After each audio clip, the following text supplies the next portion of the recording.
Bonsoir mes amis, 22 juillet 2009. J'ai senti la nécessité de raconter les circonstances étranges qui ont conduit et déterminé la création de cette stupéfiante machine artistico-spirituello-sensorielle que j'ai baptisée l'Extasium. Décrire les effets extraordinaires et les jouissances sublimes que cela me procure, ainsi que le message spirituel qui m'est apparu pour le faire connaître au reste du monde. Pendant cette longue aventure en chambre, j'étais habité par l'envie de partager avec tous cette sensation fantastique. Puis, au bout de cette quarantaine d'années de dures recherches, après avoir reçu de nombreux visiteurs, constaté l'évolution de la société qui s'est SMisée, Facebookée et observé les gens dans la rue, le métro, à la télévision, accrochés à leur cordon ombilical portable, cette envie s'est émoussée, au point que je me demande si je ne devrais pas garder pour mon usage exclusif cette offre que j'ai conçue. Je m'en sers de diverses façons qui me donnent toute la sensation de vivre pleinement, à l'extrême, au-delà du bonheur. Quand je redescends dans le monde terrestre quotidien, je n'ai plus que l'impression de survivre. Toutes les jouissances matérielles, même les plus luxueuses, me paraissent à présent bien petites par rapport à ce que je ressens dans l'extasium.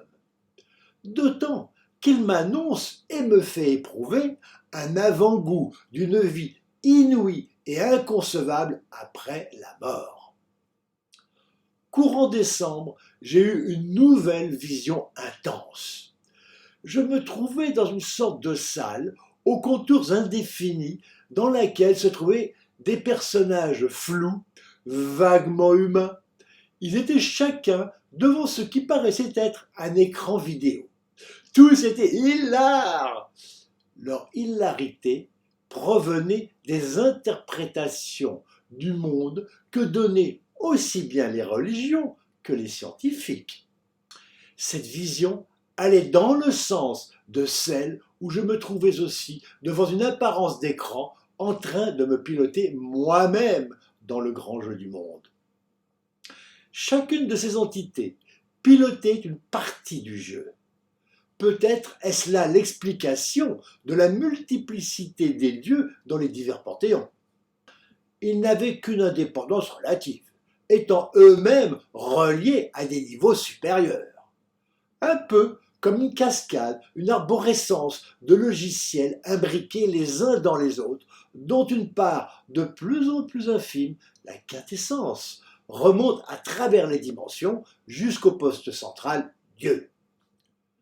Finalement, mes interrogations, mes interprétations du livre de l'Apocalypse, les visions et les messages que j'ai reçus sont peut-être sujets à caution pour ceux qui ne l'ont pas vécu. Ce qui compte réellement, c'est ce que j'ai réalisé. Cette structure fabuleuse que j'ai enfin réussi à achever et qui me procure des sensations aussi extraordinaires, l'extasium.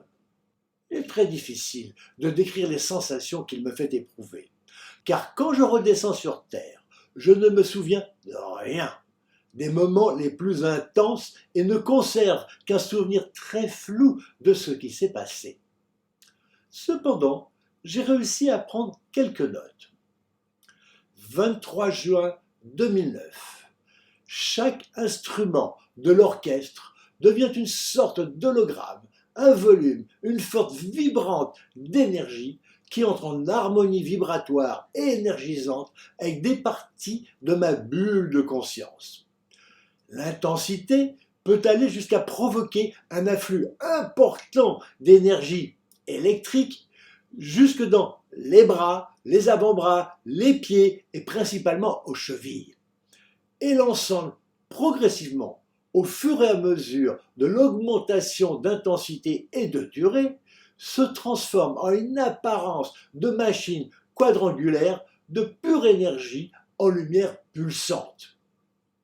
À ce moment, je ressens que je suis cette structure, mais aussi qu'elle est celle qui me retient sur Terre. Donc, il y a une autre part de mon être, sphérique, qui est maintenue dans ce monde par cette construction d'énergie plus ou moins cubique. Bien que dans la vie courante, on ne l'aperçoive jamais, elle est bien là pour nous maintenir dans le jeu, le grand jeu de la vie.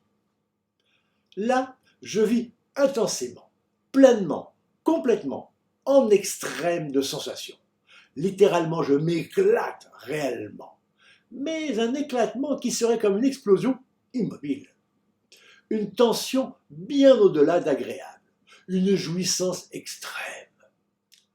Le cinéma procure des sensations visuelles et auditives qui agissent sur le rêve en s'évadant des pensées et stress quotidiens. D'autres attractions procurent des sensations physiques, comme à Vulcania, avec les volcans, ou à Disneyland et autres parcs. Mais cette sensation reste hypodermique, superficielle, même si certains organes internes, cœur, ventre, ressentent aussi. Dans l'extasium, la sensation est plus profonde. Les pensées parasites du quotidien ont disparu, remplacées par des pensées créatrices ou de la conscience de soi. Les sensations physiques sont remplacées par des courants d'énergie très puissantes et lumineuses en lumière intérieure, impossibles à photographier. À certains niveaux plus élevés, les pensées ont totalement disparu, laissant la place à une boule d'énergie sensitive très intense. Elle se transforme en changeant d'aspect au fur et à mesure de la connexion. J'y perçois des structures, des images qui ont l'air géométriques, impossibles à décrire, dont la perception visuelle interne me procure une forte sensation de bonheur, de jouissance, au-delà de tout ce que j'ai connu au préalable, passant par des degrés d'intensité variables, pouvant aller jusqu'au bonheur suprême de ressentir le divin. La première fois que le concept du couloir de l'infini a pénétré dans ma tête fin 1981, le titre du tableau que j'allais réaliser a jailli aussi. Le portrait de Dieu. Dans les jours qui ont suivi, je l'ai annoncé à quelques personnes. Je me suis rendu compte alors qu'il se passait de drôles de choses dans leurs yeux. J'ai arrêté d'en parler et je me suis dit qu'on ne peut pas faire la portrait de Dieu. Pas parce que des religions l'interdisent, mais parce que c'est techniquement impossible. Par contre, ce que j'étais en train de concrétiser est un dispositif qui permet à un grand nombre de personnes non préparées de voir intérieurement le portrait de Dieu dans ses multiples aspects. Si la vidéo Kaleidoscope ne peut pas rendre la sensation de l'immersion dans l'extasium, elle permet d'enrichir l'image par des effets que j'aurais souhaité voir dans les tableaux, mais impossible à y installer. C'est aussi le seul moyen de pouvoir diffuser largement cette création et de permettre à un large public de ressentir une partie des effets fabuleux que procure l'extasium, véritable tabernacle, c'est-à-dire un espace permettant la présence divine.